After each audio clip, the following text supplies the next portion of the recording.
CSIR's Institute of Genomics and Integrative Biology at Delhi, India.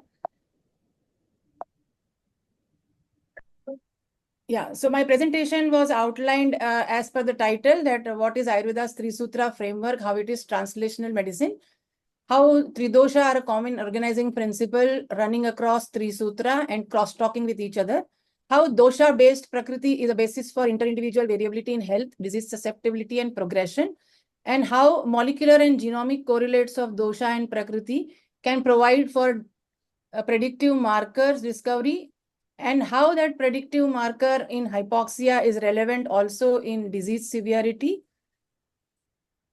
and dosha-specific herbal formulations to reverse the hypoxia response in asthma severity, and how the mechanistic evidence-based repurposing of herbal formulation has been achieved by our group. So Trisutra Ayurveda is causes, features, and medicines connected via each other, connected via Tridosha. Tridosha is Vat, Pitta, and Kapha. They are the physiological entities conducting all physiological functions according to Ayurveda, running across systems, cross-talking between tissues and organ systems. Their homeostatic potential is giving rise to healthy state. And when the same Tridosha are perturbed, they cause diseases. And the therapy is aimed at bringing back the homeostasis of Tridosha. So this way, why we call it is a common organizing principle between all three, that is causes, the features, and the medicine. So why Tridosha are so important? Because they form the basis of an individual's constitution, but they also respond to external environment, biological rhythms, environmental rhythms, diet, lifestyle, everything. And therefore, their levels going beyond a certain limit causes diseases. And the idea of therapy is to bring them back within the normal state. So the yellow triangle over here is about the baseline levels, which is called as Prakriti. And since Prakriti is forming the template of an individual, all subsequent changes largely depend on how a person will respond to those changes, which are also cross-talking through Tridosha. So here is a pictorial representation of the Tridoshas as functioning across organ systems. And their functions are also something which are applicable to different organ systems, specifically for the functions that they perform, such as in case of Vata, it is more like signaling, movement, transport. Pitta is more like energy metabolism, thermoregulation. And Kapha for more strength, stability, building up of structures, growth, maintenance of structures, and so on. Having given this kind of description about what Pitta Kapha functions, and if their proportions were to be slightly different right from the time of development, this gives rise to different clinical manifestations of health, which may be within the normal range, but there is a lot of variability which can be observed. And Ayurveda incorporates all this variability even within the definition of health, still taking care of that variability in designing the personalized recommendations and diet and lifestyle. So all this variability, enormous variability, beautifully has been clustered into 7 Prakriti types, which is Vat, Pitta, Kapha, combination of Vat, Pitta, Pitta, Kapha, Vat, Kapha, and all 3 dominant. And this gives rise to different features, as I said, of Prakriti. And these features manifest themselves in the form of build, voice, complexion, appetite, metabolic pattern, physical, mental activity, strength. So in a way, they are multi-system phenotypes. And they're also related to how people will respond to environment and how their mental and emotional types are, and how they are susceptible and to different kinds of environmental insults. So this provides an overview about where all Prakriti has been described to be important, and it is relevant for clinical P5 medicine. When I say P5, it is a Western connotation of predictive, personalized, promotive, and participatory in nature. And all these things, these biological descriptions about Prakriti, as I mentioned earlier, they actually are responsible for these kind of applications in medicine, which is predictive, promotive, personalized, and participatory. So what we know in modern science today, we are also modern medicine also is struggling with finding out markers or identifying a priori target population who is more likely to enter from normal to pre-disease to disease and progression and complications. We do not know who will end up in what stage at what point of time. So everybody who looks normal has different body machinery, and some people have more proneness to diseases. But question is, can we identify beforehand? And once the disease sets in, people also respond differently to different same medication, even given for the same disease. So is it possible to predict? So modern genomics is also trying to find genomic markers related to these differences. And for that, they are employing several approaches. I will not get into the details of those approaches.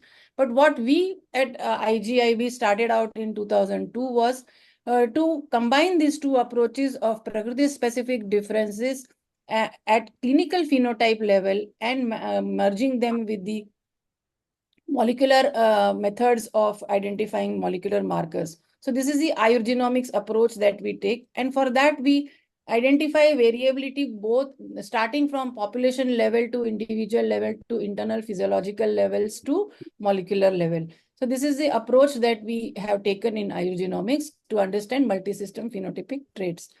So what we did to begin with was that identify from a ethnic from a homogeneous ethnic and geographical cohorts, we did their Prakriti analysis and identify Prakriti assessment using the questionnaire and identify dominant Vat, Pitta, Kapha, Prakriti individuals, so that the assumption is they will have more Vat or more Pitta or more Kapha respectively expressed in their system. So analyzing them at a molecular and biochemical as well as gene expression levels might provide us signatures corresponding to dosha. So what we found, this was our first publication ever about the genome-wide expression and biochemical correlates of dosha prakriti, where we find even normal biochemical tests that we perform in clinics, when they are done in different prakriti individuals, the normal ranges also vary between them. Example, kapha individuals had a high lipid profile, pitta individuals had high hematocrit, RBC, hemoglobin. Similarly, their gene expression patterns were also different, and these patterns were not random across genomes. They were highly enriched in certain biological processes. So that told about first evidence of whole genome gene expression level differences underlying Prakriti. And this was published in Journal of Translational Medicine. Subsequently, we followed whether these genetic gene expression level differences that we observed. One of the gene was EGLN1, which is an hypoxia sensor gene inside the body. Every cell has it. And genes that differ between Prakriti have, whether it has an implication in environmental adaptation to hypoxia and disease susceptibility. So what we found was that Pitta Prakriti and Kapha Prakriti, they differed between each other with respect to gene expression profile. And when we performed a DNA level genetic variation study, we found at two positions in DNA, Pitta and Kapha Prakriti varied. And these variations were again very important ones because they were linked with high altitude adaptation. And we, through several series of analysis, we showed actually that Pitta genotype, which is similar to natives of high altitude, not only in India, but across the globe. And hence they were more adaptable to hypoxic condition. Whereas the kapha-linked genotype was more seen in high altitude pulmonary edema patients. Those sea dwellers, when they went to high altitude, they got this kind of a problem. So it tells that Pitta Kapha individuals, although of a healthy individuals residing in the sea level, not having any exposure to high altitude, still are harboring genetic variations linked to hypoxia sensing pathway, and that might confer them differential susceptibility to high altitude sickness if they were to travel. So kapha had more like sickness genotype. So this was again a paper published in Proceedings of National Academy of Science, USA. What we conclude by, just to have a summary about this thing, that we start with Ayurvedic description of Prakriti. We practically do Vat Pitta Kapha stratification using a standard questionnaire developed by us. We look at the molecular variability and we find certain genetic axes to be varying amongst Prakriti. The question is whether this EGLN1 or a hypoxia sensor, does it only have implication when people go to high altitude, or hypoxia being such a central thing in the system can also have implications in other disease severity. So one of the work that our colleague in IGIB was doing was in asthma mouse model. So with his collaboration, we showed that this very gene, when it is depressed beyond a limit, it actually exacerbates asthma by increasing the hypoxic response. And hence, hypoxic response in asthma causes the severity of asthma is what was shown. Now, the question was whether this particular axis that we found, which is a hypoxia-related axis, does it have any implication in any disease outcomes? So another thing that we showed is that hypoxia and thrombosis were linked via a VGLN1 and VWF gene. And again, this was linked with Pitta and Cough Prakriti, wherein cough individuals had more thrombosis associated variation. So hypoxia plus thrombosis outcome is more prevalent using those genotypes, we can say, in Kapha individuals, whereas Pitta had more of a pro-hypoxic phenotype. So this tells that not only isolated case of identifying something, but it actually systematically follows some pattern in Prakriti, and that has bearing even on the disease severity in addition to the environmental response. So this relevance of hypoxic response in disease state we wanted to see, as we showed that Pitta Kapha individuals varied with respect to EGLN1, which is also called as PHD2. And whether PHD2 and HIF1 alpha axis also showed to be relevant in asthma severity, where more of a PHD inhibition causes severity in the asthma phenotype. So the question is, can we actually identify a Pitta Kapha balancing medicine, which can be useful in asthma to restore this PHD2 HIF1 alpha levels and thereby causing reversal of that severity in case of asthma? So we went on to, so this is the translational aspect that we explored, in the sense that asthma phenotypes. So asthma phenotypes, as are seen in modern science, inflammation, airway hyperresponsiveness, airway remodeling, they were all altered by use of Adatoda vasica. In addition to that, we also found that it is acting even on the gene expression profile related to asthma. Now, the next thing that we did is that if it is hitting upon the hypoxia axis, specifically HIF1 alpha, other disease conditions where HIF1 alpha is relevant, whether this drug is also going to be useful. So we did see, again, a series of experiments: hypoxia, thrombotic model, bleomycin-induced pulmonary fibrosis, CLP-induced sepsis. Everywhere where HIF is relevant and inflammation is relevant, we found that Adatoda vasica actually showed a better outcome in terms of reduced inflammation, increased survival, reduced fibrosis. So this was all coming relevant at the time when COVID appeared, and inflammation, hypoxia, thrombosis. So we actually went on to specifically check the potency of this plant against the viral proteins as well as the host proteins responsible in cytokine storm. So we found very positive and encouraging results. And this is also published in Respiratory Research Journal, Adatoda vasica, a potential for COVID-19 conditions. So now this tells that mechanistic understanding of a plant also leads to develop us many other repurposing opportunities. And this is one plant where, with the preclinical data, we actually performed a clinical trial, standalone clinical trial in COVID-19. Due to the shortage of time, I am skipping those slides. So, so this tells that identification of inter-individual variability at molecular level, finding its relevance in disease as well as environmental response, and then modifying the adverse severe condition using the same principle of Tridosha could provide us a translational opportunity.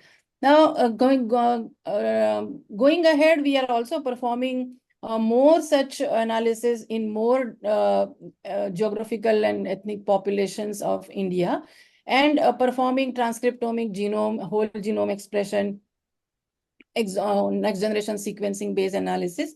At the same time, also looking at the physiological readouts of Vat, Pitta, and Kapha in terms of cardiovascular, endothelial, skin fab, airway physiology, those kind of things. So this is the overview of the kind of activities that we are doing in Ayurgenomics.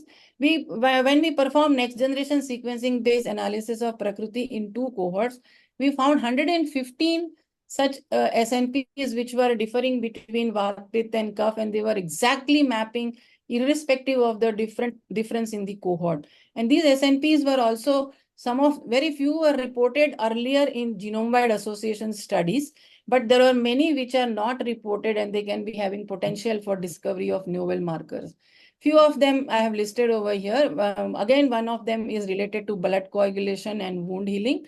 And there are few which are related to regulation of viral life cycle, which indicates that differential immune response amongst different Prakriti. So again, we find that different Prakriti differentiating SNPs are reported in literature to be associated with several disease or traits. And the genes are the genetic variations which are differing between Prakriti. They are connected to several phenotypes. And this is a figure showing that. So in the UK Biobank cohort, they have done this kind of analysis of linking genetic variations to multiple phenotypes. And the genes that we find to be differing are also reported there, and they are related to several phenotypic traits which are like related to anthropometry, metabolic profile, skin profile, lifestyle and environment, or blood count related profiles. So through different studies that we performed, there's a convergence appearing in the predictive marker related to disease as well as personalized response in terms of hypoxia and hemostasis axis. In the first 2008 paper, we showed that hemoglobin, prothrombin time, they were differing between Pitta and Kapha and Vat.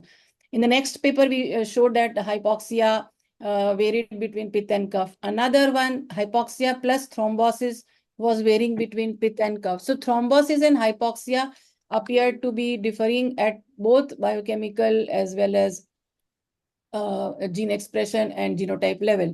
Now, subsequently, when we perform next generation sequencing based analysis of a whole exome, again, we find a gene which is differing between Pitta and Kapha. And it is differing in a manner that Pitta will have more like a bleeding phenotype and Kapha will be having the reverse of it. We also performed analysis of these exonic differences based on pharmacogenomic markers. So FDA has approved some markers for dosing of certain drugs where a lot of inter-individual variability in effect has been noted. So these genetic variations are tested before the dose is decided. And in these genetic variations also, we found there are some important genetic variations which are differing between healthy individuals of different Prakriti. And these genetic variations like F2 in the F2 gene, they are relevant for antiplatelet as well as anticoagulant therapies. So in a way, hypoxia and hemostasis axis is actually coming repeatedly through diverse sets of evidences in Prakriti, pointing towards differential disease susceptibility and differential drug response leading to personalized therapies. We are also performing, these were like baseline variations. Now, are we also talking about response to stress, different Prakriti individuals whether their response to stress is different? And how do you measure their stress at physiological level, at cellular level? So we are here talking mainly about the environmental stress like orthostatic stress, hypoxic stress. At cellular level, we are looking at UV stress, heat shock stress, hypoxia stress, whether that is differing. So this is what is the overall summary of the kind of things that we do in our group at IGIB on Ayurgenomics, population stratification, Prakriti, and then looking at molecular variations. We have actually developed cellular models of Prakriti of extreme Prakriti individuals. Peripheral blood has been taken to develop immortalized cell lines so that further studies can be done at cellular levels. We also perform several physiological functions, and there are some publications in each aspect that we have been able to achieve. All of it is just pointing towards multi-omic analysis establishing molecular variability. This is the summary of all other groups have also done, including Professor Valliath and Dr. Bhushan Patwardhan's group have also shown genetic variations, epigenetic variations. So the overall, the Prakriti and dosha has been observed to have DNA level, RNA level, microbiome, epigenetic level differences. So just to summarize, the inter-individual variability in dosha Prakriti is crucial in understanding baseline differences in health, response to environment, disease susceptibility, and progression. The genomic and molecular markers linked help us to understand not only the molecular basis, but also offer predictive insights. Example is EGLN1 and VWF. These molecular markers can also help in mechanistic understanding of traditional Ayurvedic drugs and repurposing them for present-day challenges. And molecular correlates of dosha along with pharmacogenomics markers can help enable identify personalized treatment markers and mitigate the adverse drug reactions and help in tailoring the therapies. So this is the summary of the things that I have presented. I would also like to tell that a lot of work has happened in past 20 years, and we have a big collaborative network of Ayurgenomics from different disciplines: Ayurveda, public health, modern medicine, cell biology, genomics, data analytics, within IGIB, within CSIR, and across the country. And this is the, I would like to also acknowledge our group for interdisciplinary activities and students, postdoctoral fellows, collaborators, PIs, all at IGIB. I would also like to acknowledge the funding at different stages of our Ayurgenomics work, starting from DST, CSIR, and Ministry of Ayush. We also run a PhD program in Ayurgenomics, and ACSIR is where our students register themselves, and IGIB, of course, for the whole infrastructure facility. With that, I thank you for patient listening and providing me this opportunity to talk to you, and I would be happy to discuss further.